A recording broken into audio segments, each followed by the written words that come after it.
on that approval? Just Okay, all in Please. favor of approval of the minutes, say aye. Aye. Okay, minutes have been approved.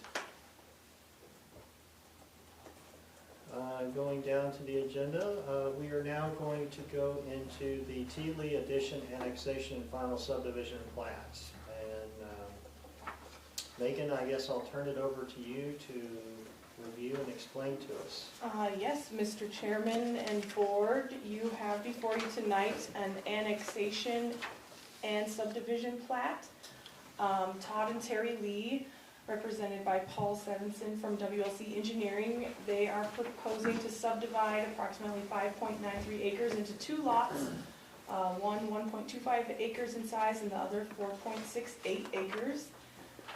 It's a portion of the southwest quarter, northeast quarter, southeast quarter, northeast quarter, section 7, township 33 north, range 79 west, which puts it right there at the curve, on the southeast side of the curve where First Street changes to Van Horn Avenue. It's currently zoned ER, established residential, and in the county it's zoned light industrial. So as you can see from your packet, half of the property is in Mills right now, half of it is not. So that's made for some difficult development challenges for them. So they're ready to do something on the property. So they've asked to annex into the city. There's an existing multifamily apartment structure on proposed lot 2 that's currently already in the city. And it is surrounded by various commercial businesses and unplatted larger acreages zoned established business and established industrial. And Pepper Tank is in the county, and that is also zoned light industrial. And so in April 2024, they submitted the attached petition to annex the parcel of land. As I said, part of it is already in the Mills boundary because it appears that 16th line in section 7 was a boundary line that somebody picked to stop the annexation of everything in town. So it ended up that half their property was in, half of it was out. The existing commercial multifamily apartment structure. Per statute, we'll be sending out notification of the annexation by certified mail to utility providers, road and bridge, and surrounding landowners. I have yet to receive any comments. And a public hearing with City Council on this is scheduled for May 28th. And at that hearing, the City Council will review the petition and adopt a resolution certifying compliance with the applicable state statutes and take the Planning Commission's recommendation. And with that, staff recommends approval of the proposed annexation plat and recommends the Planning Commission make a due pass recommendation to City Council for the annexation and the subdivision plat. And I can answer any questions.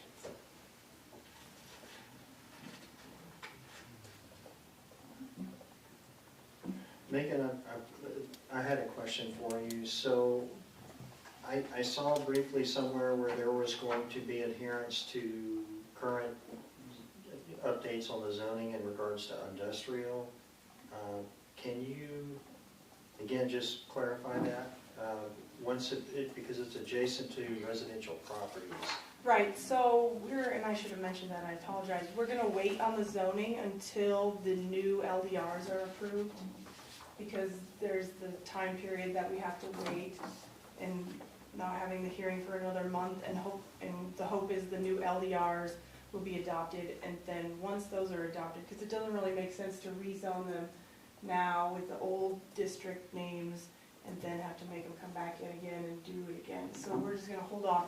They don't want to be it won't be industrial. Okay. I think we're looking at urban ag residential, because they want to build a house on lot 1. Okay. So yes, I just want to make sure that issue is covered. yes, we will take care of that, and no more industrial on this parcel. It will touch industrial in the county, but unfortunately we can't. Yeah, I mean, I'm not too concerned about that. Anything Just right about now. what is going to be proposed, that industrial is potentially being proposed next to residential. Okay. No industrial, and then we can make the apartments, instead of commercial, make them one of the new multifamily residential districts. Okay. So it'll all fit together. Okay. That's all I had. Are there any other questions from the board? I have just one clarifying question. So from a utility standpoint, is this already on city utilities? Is it on county? Yes. So lot 2, the apartments are currently already served by city water and sewer, and that was part of the challenge that they had in wanting, I guess they came back, what, you said 5 years ago almost? They tried to go all into the county because they wanted to put horses and little miniature horses on for their grandchildren to ride. Okay. And since they are already served and can be served by city water and sewer, they could not just annex out and go into the city county. Sure. And the county wasn't gonna allow a septic problem, most likely if you have public water and sewer Yeah. available. And so this has already been vetted, and that was kind of my concern, is would we have a cross mixing of the, county regs for septic and what we're doing here in the city, and but it looks like it's already. No, and so it's good they're annexing and just, we can do it all together and not have Yes. any of those issues. And you'll notice most of lot 1 and lot 2 is within the regulatory floodway. So they have a constrained area for the house anyways. So it's better that they're on city sewer.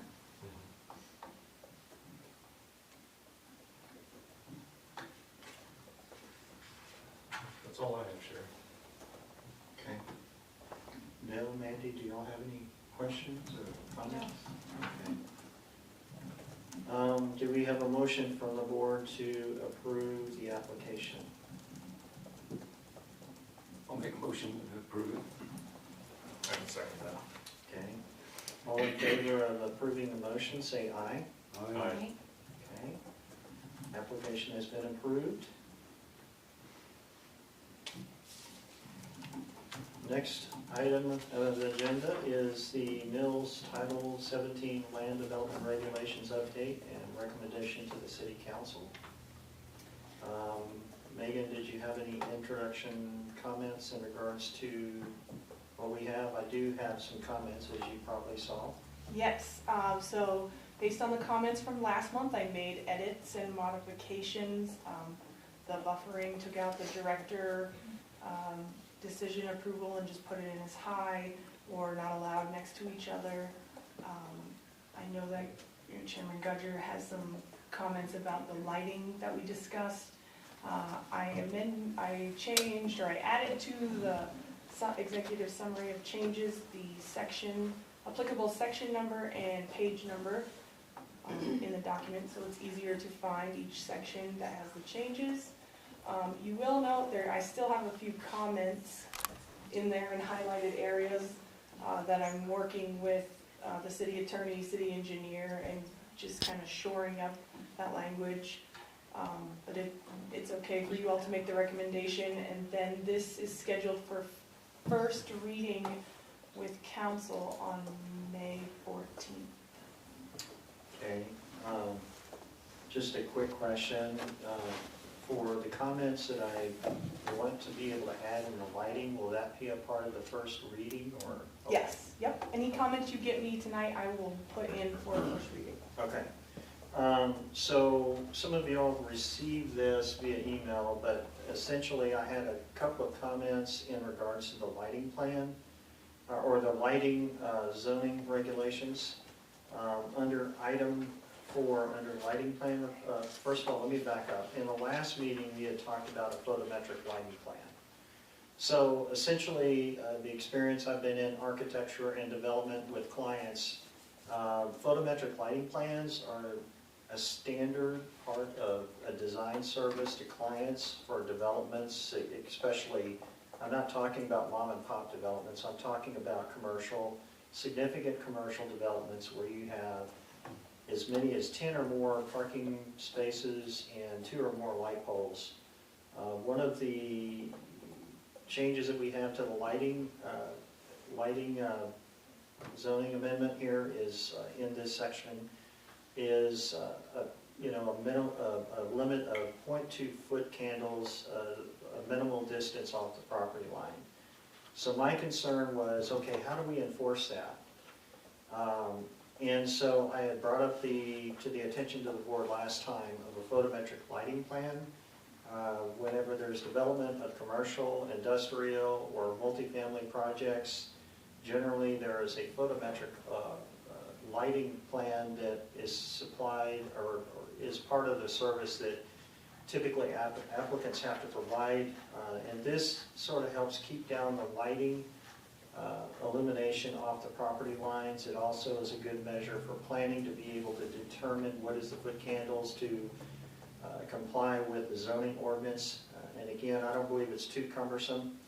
I reached out to Todd Widener, who I've worked with at WPE, and to get his current input, because when I was working with churches and applications in residential zone areas, that typically came up when I worked with churches and helping them get their applications submitted.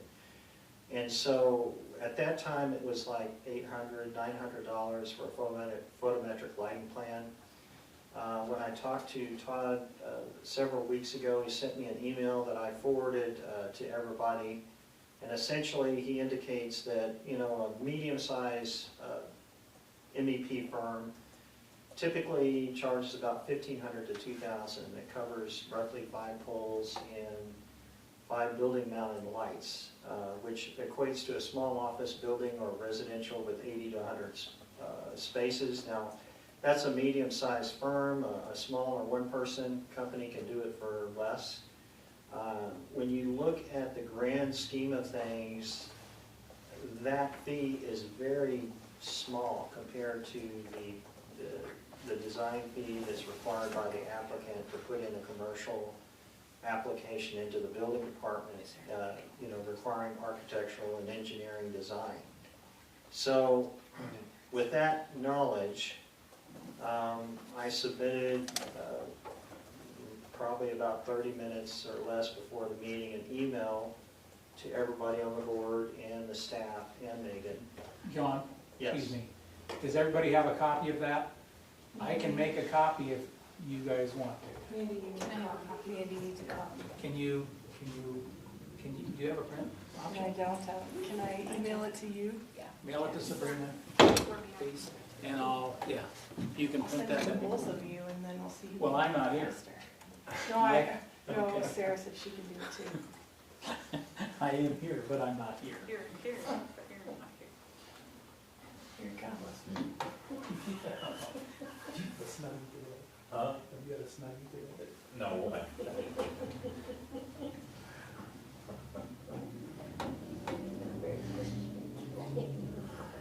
So Megan, while Kevin's getting a hard copy for the other board members to see, essentially there was on, I guess it was the second page that I made the notes. And obviously, if there's a better wording code-wise, you know, which is up your alley, I'm open to suggestions, but the general intent is listed in those comments. And the only other thing is, I had clouded and read a comment that I just need some clarification on, under, what is it? Number 5. Under item, under lighting plan requirements 4, item 5, yes.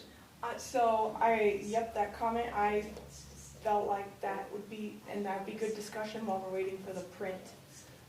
So section 5 of the lighting standards, I made, there's extra requirements for uses, commercial uses, and industrial, hopefully there is no industrial, but within 50 feet of a residential district. And Chairman Gudger has recommended changing it anywhere from 350 to 500. So I think that's a good discussion for you all to have. If you want to increase that, keep it the same, compromise in the middle. So my thinking, just so y'all know, on the, typically a residential, compact, smaller residential lot is about 100 feet. And so you're talking about 5 lots away. Lighting can be, you know, I mean, obviously if we are enforcing the lighting requirements, we won't have this issue, but if we are putting in certain lighting requirements within a certain distance of housing, it shouldn't be less than 5 lots away from residential property as far as distance goes, and that's why I went to 500. Now, I had mentioned 350 feet for churches because, again, I personally have worked with churches as consulting with them and helping them in their application. Churches are typically found in residential areas, and that's conducive. And so we just want to be a little bit more lenient on the churches, but when they're dealing with commercial and industrial, I don't think we should go anything less than 500 feet from a residential property line. I'm certainly open for input and questions and comments in regards to that topic. My only comment would be, I would just do a blanket for everybody, because calling out specific uses, especially churches, and laws against singling out churches and requirements. No, we're actually making Making it more lenient exception. to We're them. making an exception to them, mainly because they're typically located in residential areas. So that may be a little bit hard to enforce on churches. Right, but I mean, you have the new temple up there that are, so. Pittsburgh. I would just, I, as staff, would recommend not singling out churches with that. The only thing You can that I guess I the would city have a attorney question to- about that is if they, like, let's just say the Baptist church, what is it, off of Poison Spider? So what is it? What is it? Mountain Mountain View? View. They're right next to residential properties. If they want to improve their lighting in the parking lot, I think we need to work with them on that. But, if there's an improvement to their facility, I mean, churches typically, when they make improvements, they do it phases because they're a nonprofit organization. They fundraise for improvements and additions and modifications to their facilities. So I don't necessarily, I still want them to be, respectful of residential neighbors, and we can still enforce the shielding of the lighting, and that probably will take care of the problem. I don't know, maybe we just keep it to 500 feet and the shielding will take care of the problem. I don't know, I'm open for comment. And I would just note too that the lighting standards for uses within whatever distance you all recommend of residential, it's just those 3 extra requirements, saying that poles can be no taller than 15 feet and then installed at maximum of 17 feet above grade, and that they shall be shielded in a manner that shall not direct illumination at the residential, and that at the discretion of the applicable director, that'd be the public works director, building official, or planner, that they can use additional landscaping to provide light screening. So maybe they want to illuminate their parking lot with a taller light, but then they install bushes or something that helps. We could allow that. Those are the only 3 things that are extra for uses within whatever distance you all recommend of residential. Chris, you had a question? Yeah, so I'm just trying to think through this, churches, to your point, are already mixed in with residential and depends on how they're zoned. You do have other scenarios where you have kind of a use by right. I'm thinking of like the school going out by Platteview, that was already, they didn't have to come back and be rezoned and get notice because it was already a use by right next to a residential area as well. So it's acting similar to a church because it's getting the same kind of function, but yet we would potentially be giving a preference to the religious organization. So I think for that reason, I'm kind of with Megan's comments that I think we should have one standard. Okay. As opposed to giving a preference to the religious organizations as well. No, I understand. I think the bottom line is, if they meet the shielding requirements, then the 500 feet won't be as much of an issue. So I'm okay with that, because you're right, schools are also another entity. So Megan, I guess the comment that I have, I would probably, and I would propose to the board, if there is a request to move that we change the distance from 50 feet to 500 feet. Do I have is there any other comments before we move? Yeah, I'm just trying to think through everything and trying to in my head visualize 500 feet versus say 300 feet, and what is that appropriate threshold I think to your point, 50 is, yes, less than one lot in most cases, right? So- Should it be 5 lots, or give or take, we're using that as rough math, that might be, I don't know. If you want to use the example, Mr. Chairman and Board, of Platteview and the new school, I guess you could think about it as the right-of-way of Poison Spider Lane. That's 60 feet wide. And then the yard, and then the school setback from the street, maybe 100 feet, by 250? I mean, is this something that we could potentially defer until we can actually like be able to quantify what this looks like and what this means, or do we need to decide right now? I'd say, I mean, we have time, as the regulations have to go through 3 readings. I would just say that if we want to change it, then somebody should either write a memo to council or come to one of the meetings and. What I could do, I could probably talk to council about this. I think the thing that I'm concerned about, I mean, for obvious reasons, I mean, and you probably don't know, but there is a industrial project right behind the neighborhood in which I reside, and the lighting was pretty obtrusive. At one point, they didn't even have shielding until I made a complaint to the city, so, and then they corrected that.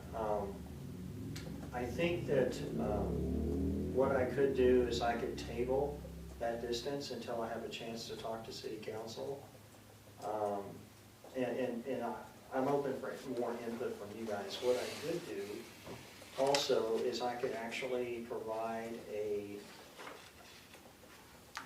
I could look again at the school that's going out there at Poison Spider and Robertson and look at that distance. I could provide that graphic, and I could also provide you a graphic of roughly what does the distance look like in a site view of so many feet within a residential property.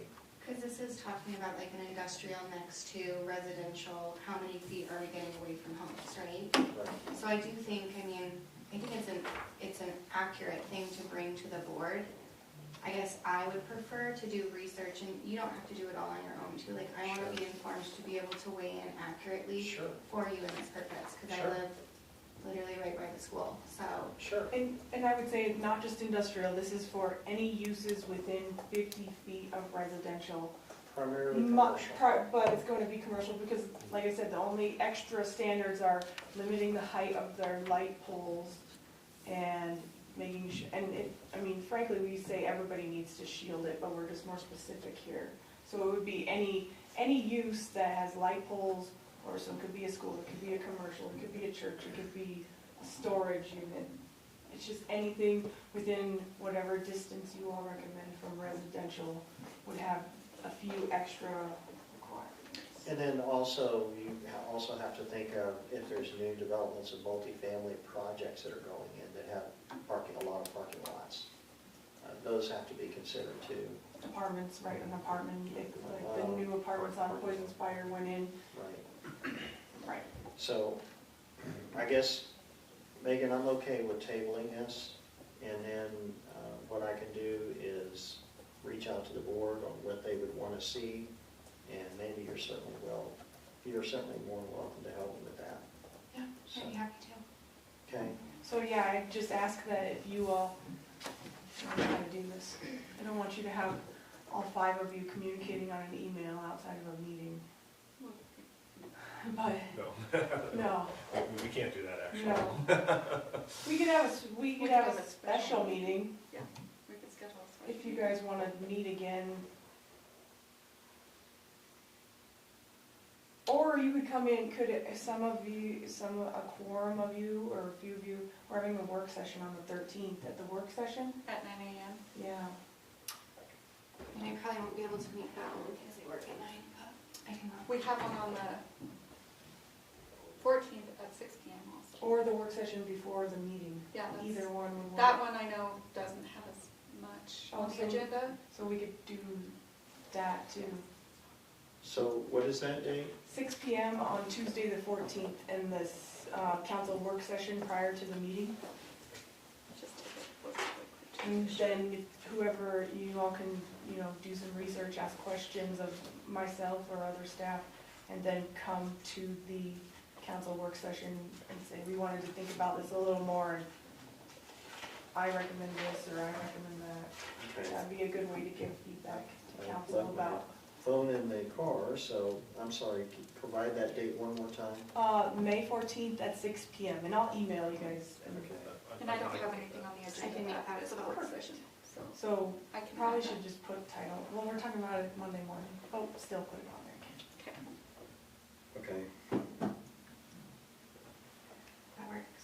And I'd say just, yeah, please don't make a decision together over email, but you could email me separately, or Kevin, or whoever. Or, let me ask you this.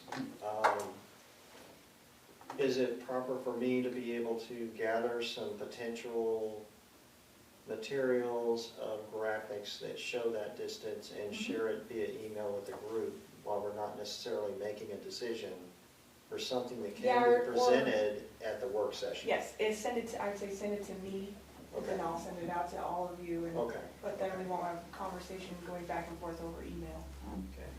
so that we don't. Pinky swear. Outside of a public meeting. Okay. Sounds good. I will try to, next week is a better week for me because this week has been crazy, but next week I'll probably try to send it out the middle of the week so it gives time for you to look at it, Megan, and send it out to the rest of the board. And if there's anything you guys want to add to have the council look at, you can send it to me and I can get it added to the packet. Okay. Just as a question too, do we know what like Natrona County does? The county doesn't have lighting standards. Interesting, okay. Although not Natrona County, Not the the county. city of Casper does. The city And does, do you know what that is? pretty much what I have in here. Yeah. Okay. I modeled these updated regulations heavily on Casper's regulations. Okay. And then, obviously, you can check other cities. I mean, as I mentioned before, I moved here from the Denver metro area, and I'm glad I moved out. I don't want it to become that. But if you look at cities across America, generally, they have certain lighting requirements. And I think so far what we've seen, with the exception of some tailored amendments that I'm recommending, I think this is reasonable. It's not too intrusive, not too difficult on clients, or applicants rather. So with that said, I want to go back to, Yeah, we need to go back to number 4. number 4. So I am proposing essentially an addition to item number 4 to add sub-item number 6 for a requirement of photometric lighting plans. And again, the photometric lighting plan that's typically done by a professional engineer. Essentially, in part of also what I can do too, Megan, I can, if people on the board want to see that, I can email you a typical example of a photometric lighting plan. It shows that, and it just helps, and what it does is, with the lighting, the technology has really improved over the years, but there's a certain illumination that's provided by, light fixtures as it shines down and hits the ground.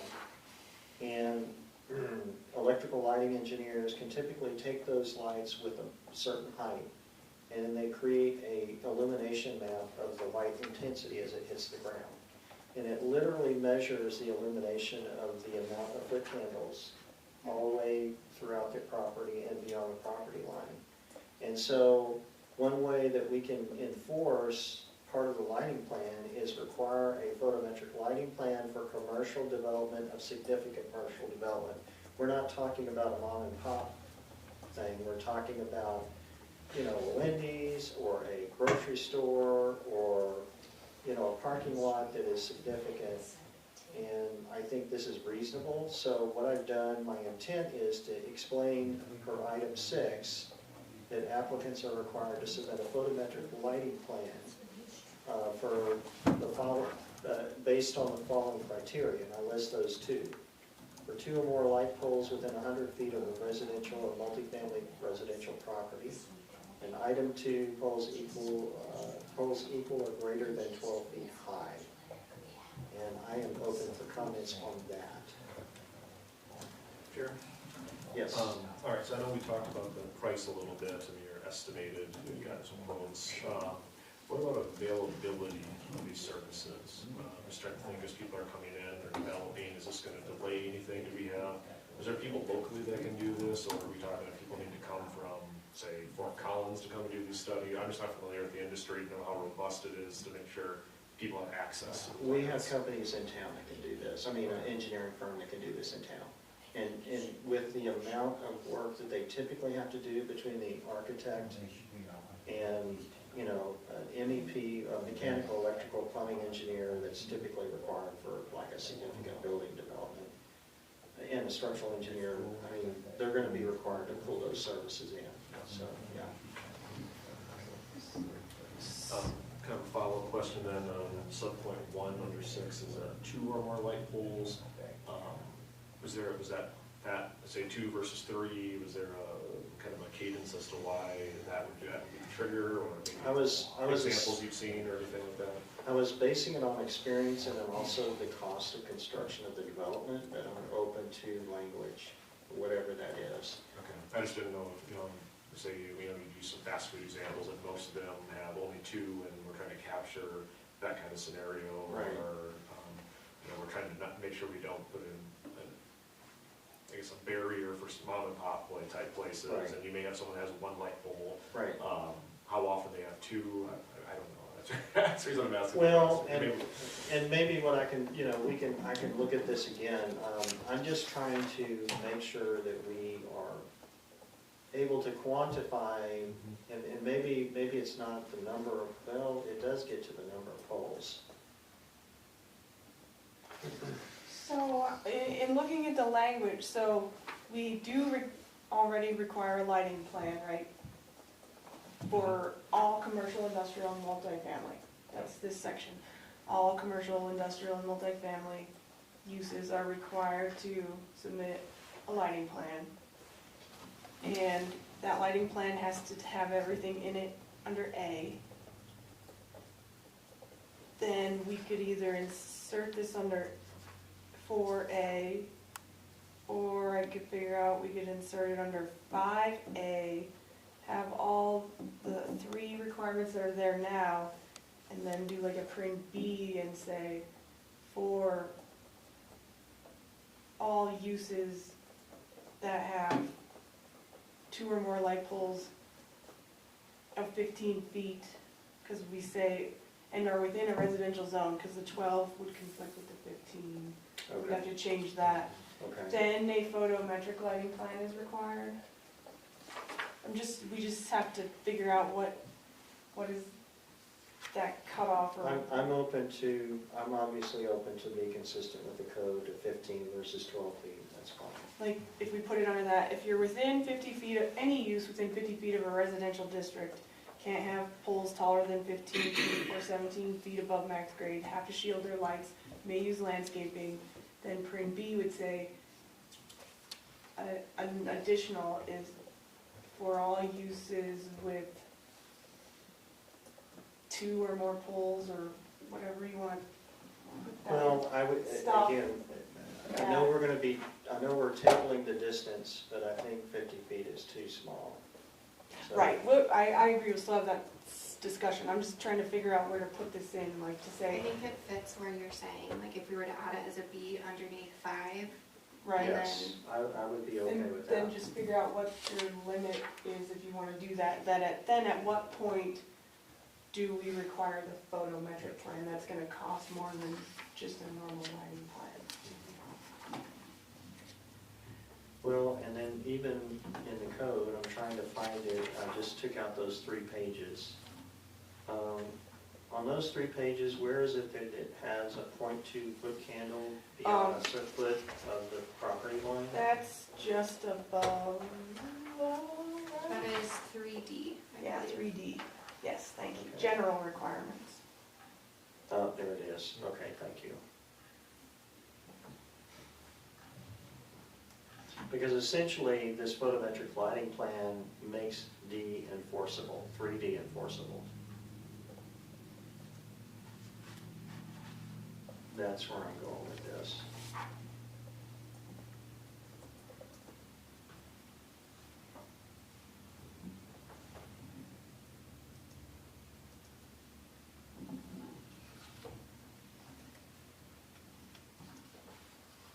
So Megan, your thought is that we change sub-items 1 and 2 under the proposed, the sub-item A under 5, which would be what I should call 6. And then we change the sub-items under that match whatever code, previous quantifiable items in our code that we're talking. Like, for instance, poles within the same distance that we're going to have as noted in item number 5, whatever that distance is going to be, correct? Right, I guess, yeah, I was just saying, because I think we're kind of stuck right now, is when do we require a photometric lighting plan? And see, that's why I want this in here. So, one thing really quick though, so when you're talking about like lights in a parking lot, so if we look at under the lighting standards and look at the section, so in looking at D, the section does not apply to lighting necessary for emergency equipment and work conducted in the interests of law enforcement or for the safety, health, or welfare of the public. So I think that literally includes like the parking lot lights.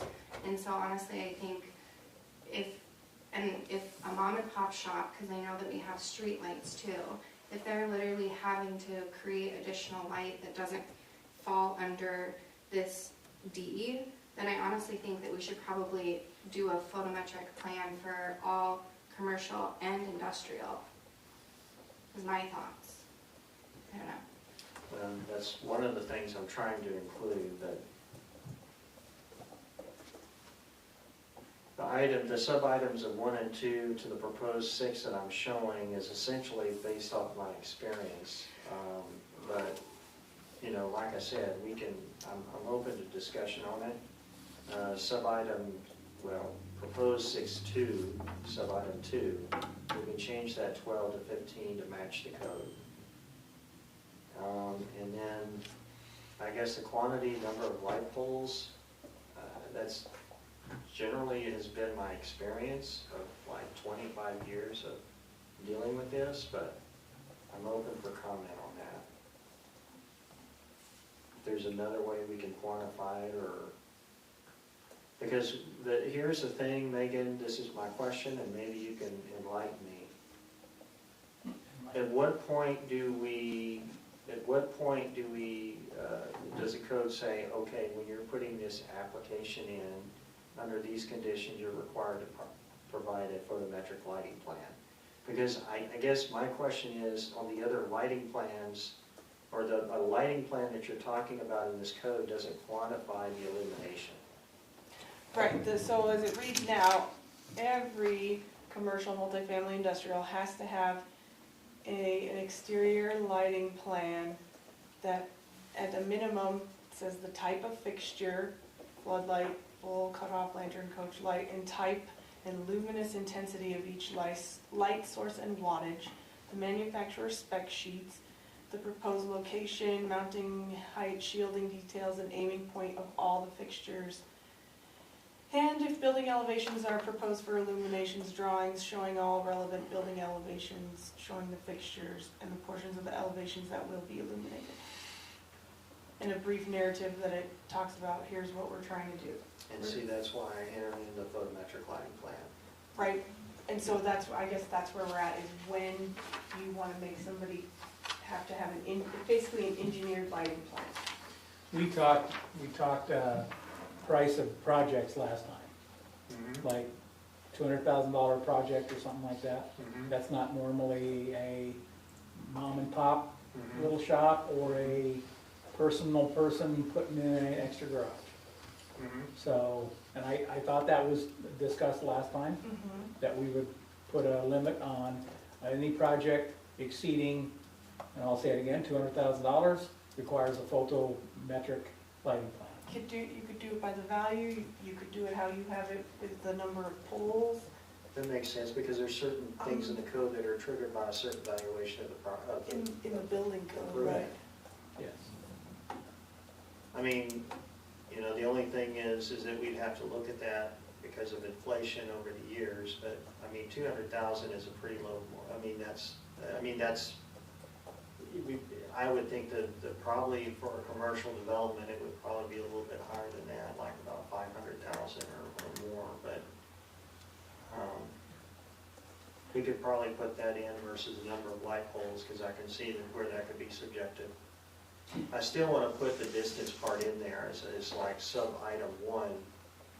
Valuation of the commercial, commercial or industrial project of $500,000 and within so many feet of any residential, multifamily residential property. Or however you want to word that, Megan. I think that you guys should stick with whatever distance we come up with for 5, Right? and just throw it under there and say, if you're within, you're still, for lighting standards for uses within however many feet of residential, you have to do this, and we put a prin B for projects valued at over $500,000, a photometric or engineered lighting plan is required. Sure. How would this, I'm trying to think of existing, items we already have in the industrial areas, or either in the code or commercial, are for this dollar threshold, they say they're gonna make renovations. And the renovations may only be a $50,000 renovation, but our property value is of, $2 million. What is our trigger gonna be for them to then be under the new photometric standards? Because I could see them being under for what they're putting into the property. Mr. Chairman, Board, I would say we go with the valuation of the project as noted on the building permit. Because the building permit fee is based upon the value of the work you're doing right then, not the entire property or the entire valuation of the whole property, just the so if somebody has an industrial building, they're gonna remodel it, they tell the building inform the building permit that it's $50,000 worth of work, it wouldn't trigger this. You know, another thing to get away from the specific dollar amount is that I know in the existing international building code, and Kevin, you can correct me as needed, once you get over 50% of the value of a property, but then again, that may be too high, and that triggers certain things. So should there be like I'm wondering if there should be like a percentage of the value of the property as far as work. That's probably what we should consider in how we define that, similar to the building code. Do I need to go out and get an appraisal of the property? Yeah, but I think we're getting in the weeds there. Okay, maybe not, okay. I mean, you have to, if you're gonna construct anything, you have to put down the value of the work, always on the building permit. Whether it's a house or a commercial structure or a garage, you have to put the value of the work on your building. So how do we identify the value of, how do we identify a number of a threshold for a valuation of new work? They have to get a building permit, and it would be on their building permit. Yeah. So what, yes, I understand that point, but I mean, as far as the specific number that triggers the Oh, of photometric when you need an plan. engineered photo or a light Yes, plan? yes. I don't know, that's a recommendation you all need to I've make. suggested 200,000, and I've also heard 500,000. Okay. How much did you suggest? I think 200 grand. 200 $1,000. is probably, you're pulling in some people that are mom and pop. I'd probably recommend 500,000. That's you guys' decision. So, yeah, my recommendation, if there's a number, 500,000. I think I'd be comfortable with that as well, John. Okay. 500. Okay, so I'll put some language in there for all. Kind of like, I know that we're not trying to like nickel and dime a mom and pop shop, but like, they can also be putting in lighting that literally is affecting people living in residential, right? And so then because they're technically like a mom and pop, then we're kind of like letting them go under, but at this point, like, I'm welcome for the majority to decide, like if more people are like, Well, 500,000 sounds great, but I think the one thing to keep in mind is that we are making significant improvements in our lighting ordinance, because now we have lighting in here that actually shields lighting. okay, so And then, so then if there's like lights on the building, they're required to have shielding on those lights. They can't have open face wall packs okay, so I'm or anything. comfortable with the suggestion. Right, because everything under A will still apply to everybody within Right. whatever distance. Well, all we're You all doing pick. is we're quantifying the Right. threshold that's Yep. required for a photometric light. Bigger projects, because Yeah. obviously if the work is valued at $500,000, it's gonna be a pretty substantial Yeah. development. Yeah. And if you have $500,000 to spend building a new development in Mills, you can probably afford a engineered lighting. Right. I Okay, like that. so at this point, can I make a motion that we provide a sub-item under 5? Is it sub-item, what is it? It'd be 5, 4A5, right? no, it'd be section. 5B, I thought. 40, and I don't think you really need a motion. I'd say in your motion to recommend approval to council, Oh, okay, just say adding okay. lighting language as Okay, I discussed. make a motion to add the lighting requirement under what section? 5A? 40.35, 5, section 5. Okay, section 5 as a sub-item that quantifies the requirement of a photometric lighting plan, roughly worded as I have provided, and sub-items below to be evaluation of $500,000 of a improvement of the application, and then the sub-items to meet the code as we currently have it within the lighting of 15 feet high and within a certain distance that will align with the distance mentioned in sub-item 5, or actually item 5, whatever that distance will be, Right. be determined. Yep. Do I have any seconds? I for that? second that. Okay. All right, we'll take a vote on that. All in favor say aye? Aye? Right.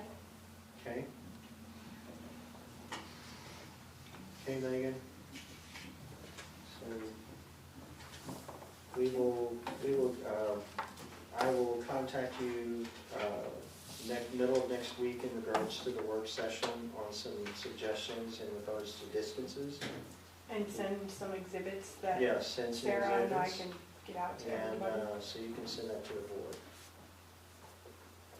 And I'll send a reminder of the work session time to everybody. And I'm sorry, the time was 6 PM, right? On the 14th, yep. On the 14th, okay.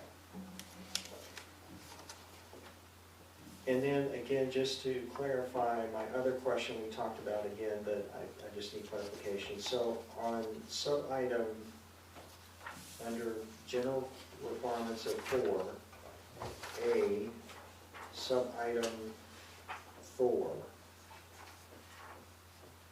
there is a sentence, if architectural lighting is proposed, this section may be waived by the applicable director. Again, can you clarify one more time what that specifically means? It's just saying if somebody were to come in and say, I'm the Mountain View Baptist Church and I just want to put some lights that shine on my building or something, then the director could waive the lighting plan. Okay. You don't have to submit a lighting plan if it's just If it's just a renovation. to illumination for building design. As long as the lighting that they put up is shielded, right? That wouldn't be Yeah, waived. and right, but they say architectural lighting is illumination for building design and function. Yes, Draws upon the architecture, makes people want to look at your building, okay. then they don't have to do the lighting plan. Okay. Or the director could waive it if they wanted. Say that, or the New Mormon Temple came in and said, oh, I want to do my fancy light scheme.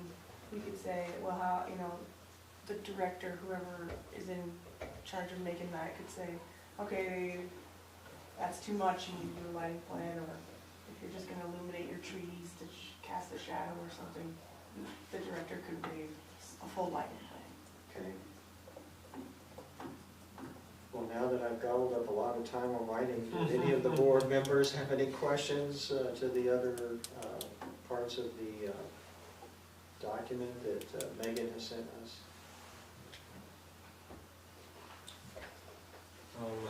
So on, what is it, section 22 is the downtown riverfront design overlay district, which in PDF I have is page 107. But I know there's language in there about the standards and guidelines apply to private non-residential and multifamily or mixed-use residential, et cetera.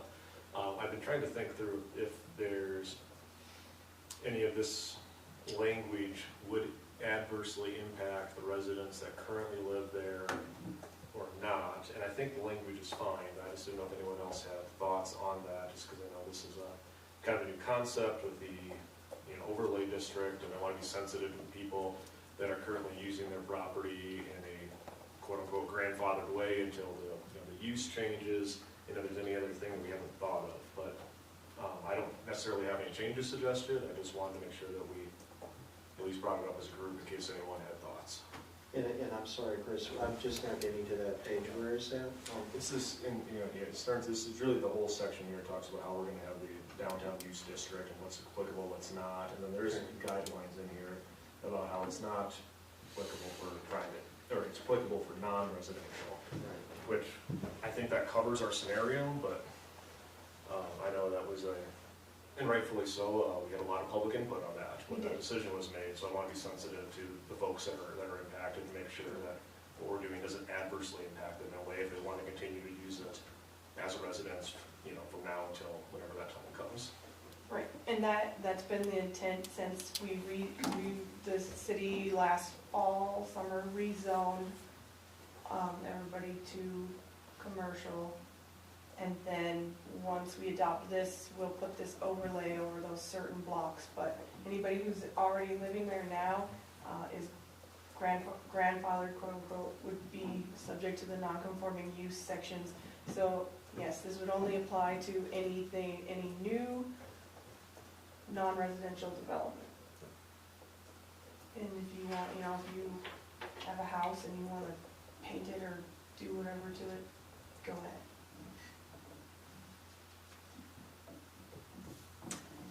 I don't necessarily have any changes. I just wanted to at least make sure it was brought up on the record that we, as a group, did look at that because I know it's a sensitive topic. Good enough. The only other item here, just as more of a humorous item, is that I always have a little bit of personal pause when we're dictating the colors of things. I know there's language in here with downtown development that's being constructed has to be of whatever muted natural colors and et cetera. I have a personal preference to let people express themselves the way they want. I may be in the minority, but I know that's currently in the proposed code. So I don't know if anyone else cares if there's a bright blue building along the river, or do we need natural Building colors? colors. So this whole section is I borrowed heavily for the old Yellowstone district standards in Casper. Yeah. I can't tell you, I can't remember now, but that's probably language from them. So Megan, a question for you. So when it comes to, like, for instance, the riverfront development that we're doing over here, there's talk of that becoming sort of like the new downtown or creating a city center per se. That's what these. A destination. That's A what destination, and so is it possible that we could probably define that in a PUD or specifically to that property? Or are you saying that that we're wanting to implement something like this through the historic overlay district as well? Apparently that's what we're saying. So, yeah, so we're gonna, once this is adopted, you all will recommend, and the city will take action to put the overlay district on the blocks that were identified, and it's pretty much that area identified in the river master plan. And then, yeah, if if and when a developer comes in for over there and they wanna subdivide, we could do a PUD so that they could do different lot sizes or do something. But these are mainly design standards for any development that occurs there. So if I come in, the city leases me a parcel over there, and I'm gonna construct a cafe on the bottom and apartments, or a boutique hotel on the top, let's just go all out here, then these are the design standards I have to follow. Because, let me ask you this, Chris, would it, because you're talking more of like, well, it's not just residential, I can see what you're saying, it's also businesses too. I don't plan on bringing it as a motion. There is language that we can use, bright complementary colors as accents, so I think that solves for it. Okay. I just, Okay, because I'm with you too. restricting the what I can paint things, Sure. whether it's an HOA or whether it's for this district, maybe just a pet peeve of mine, but not enough where I plan on changing the code here. Mainly just wanted to, I think make my thoughts known. sure. No, I'm with you on that, as far as we get too restrictive, we don't wanna. If we put in complementary colors, I think that would be Yeah, I good. think we've solved for it, but Okay. it was more of an observation. Otherwise, I think the way this is shaping up is going to hopefully long-term be very nice for what we're looking at developing in the downtown riverfront district. It's a nice framework for, I think, what everyone maybe would like to see built as a destination down there. So, Okay. and I appreciate you putting this in here, Megan, and I'm looking forward to seeing where this goes.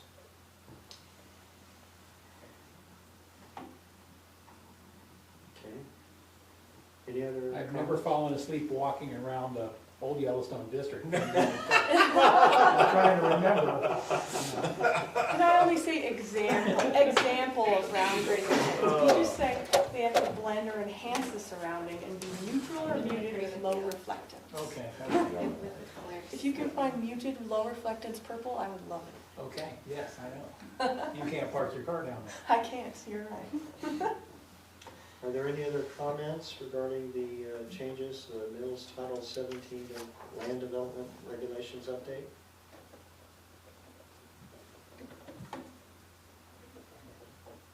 I don't think I have anything else, John. Okay. Most of my questions were covered last week, All right. last month, I think. Are there any other comments from the board outside of the agenda minutes, or any other comments? Just from a procedural standpoint, do we need to officially move this forward to the council, I believe? I would ask, and I'd probably phrase your motion as something, you know, I move to recommend a due pass of the amended Title 17 with the changes as discussed this evening, and I don't know. I feel like the outstanding items we have, we plan on joining the council's actual work session.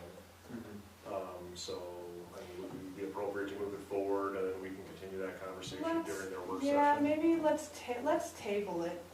Okay. And, because I don't think there's any harm, I don't think, do you think Pat will say there's any harm if they were to make a recommendation on it while it's like on second reading, before second reading? I don't think there's any issue with that.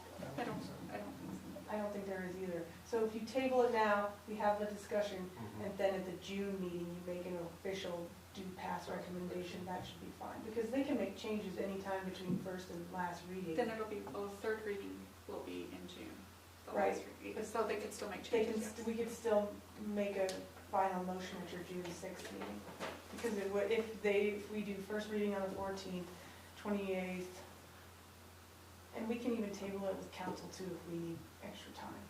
Because we'd have 2 meetings in June, and they'd still meet before, because even then, it'd be the 11th, huh? Yeah. Yeah, we're fine. So I would recommend the commission table tonight. I would make that motion also for the reason that I would expect we'll It's a have public public meeting, but input. not public As soon as we have the first reading, and this might give us the opportunity as a board to discuss it and work anything else into what we think this should look like before we recommend it. Okay. So I'll make that motion to table it until the next meeting. Okay, do we have a second to table? I'll second. Okay. All in favor say aye. Aye. Okay. Ayes have it. And if there are no other comments, which sounds like there are not. I think we have public comment Oh, tonight. public comments. We never have public Is comment. there anything? The mic is open for public Exciting. comment. We like public comment. Please come forward. I don't have a comment, I just have a question. Okay. State I'm your name. Darla Ives from 1325 Granite Court over in Agate Edition. And we have a neighbor that insists that he can build a garage, and we are all aware that there's a 20-foot easement that runs through where he wants to put the garage. And we just wanted to make sure that somebody was aware of that easement, and Kevin was very well aware of it, and so is Dale, being for Mills forever and ever. And so, I'm aware now. I have not seen any building plans for it. well, and that's fine, they just keep telling us that they're gonna be building it here This month. this month. Wait. And so we were just, Where is it? Where do they want Right to across build? the street. it's a easement that runs on This the one, right? end of the cul-de-sac, pretty much all the way across those three, all three of those cul-de-sacs down. That runs in and out, Yeah, across the docks. Yeah, we live on Granite, and, right below the water tower. And then Yeah, there's the we- next cul-de-sac over, and then there's a third cul-de-sac down there. But there's an easement right at the end of those both cul-de-sacs that run all the way through all those it's a properties. water easement. Because a lot, I've lived there 20 foot wide. 1325 since '92. And everybody that's moved over there in that house, Marvin and Karen, Karen Parkinson bought it to begin with, and they tried to build and garage then Brian on the and, east side of their house, well, there's an easement there, they said they can't. Well, they had to build their garage clear over here. Well, now this new owner Send me that easement. saying that he can do this. Yeah. And I keep saying, I don't think he can because there's an easement. yeah. Well, they say I can, well, that's why we're here to find out, Pretty big. since when can they start building? He thinks that. Yeah, Over by, easement. legally, you can't build within an easement. No, So We and just- that's what we were aware of, So, and so. I mean, we he's just- gonna have to be able to submit a building permit before he can even start Right, construction. and this is what I was On the aerial asking drawings. Kevin, if that had been Kevin's gonna- done, and it He'll flag had it not. immediately because, yeah, you can't Right, build and within so an it, 6 foot. but you know, sometimes things slip by, and so we just thought we would maybe come and make everybody aware. Sure, I mean, essentially, I guess, what the community development, if they discover that somebody's building. Well, they don't- possibly, Excuse me. Did they plan on submitting a building permit? They say that they're going to, he's got a contractor, that's all we know, that is laying his cement right now over in front of his home, not Not where in the the garage garage area. is Not in going. the easement, right? Yeah. Okay. He's making a circular kind of driveway through Right. there, Okay. which actually will go over, The you know, easement. there's that one manhole right there in their driveway as they go in.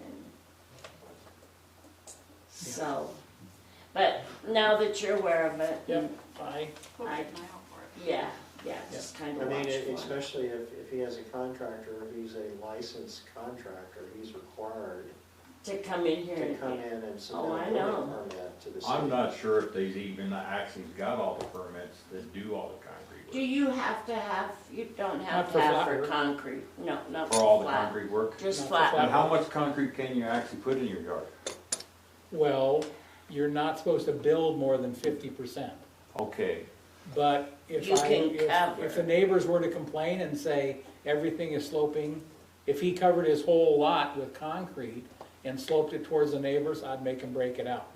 okay, Okay. you know where, Yeah. that house I'm talking He, about. he Yeah, can check it. Okay, that blue garage that's over there at the end, he's already concreted from the north end of it, clear all the way around, clear up to the base, to his back door, Okay.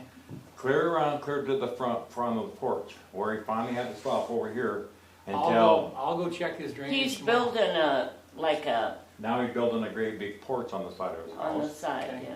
But anyway, in the meantime, now he's planning on building a garage, a huge garage, between the neighbor's house and his house. It won't happen, Charlie. That's But okay. you know how much We're- crap we we're- got Yeah, when we did mine. yeah. Yeah, we jumped You guys through did that hoops. before I got there, but yeah. Yeah, But you know, we still we jumped the argue over. hoops, we know. Yeah, We went through yeah. circles and But circles. it was just more or less a question that I wanted everybody to be aware.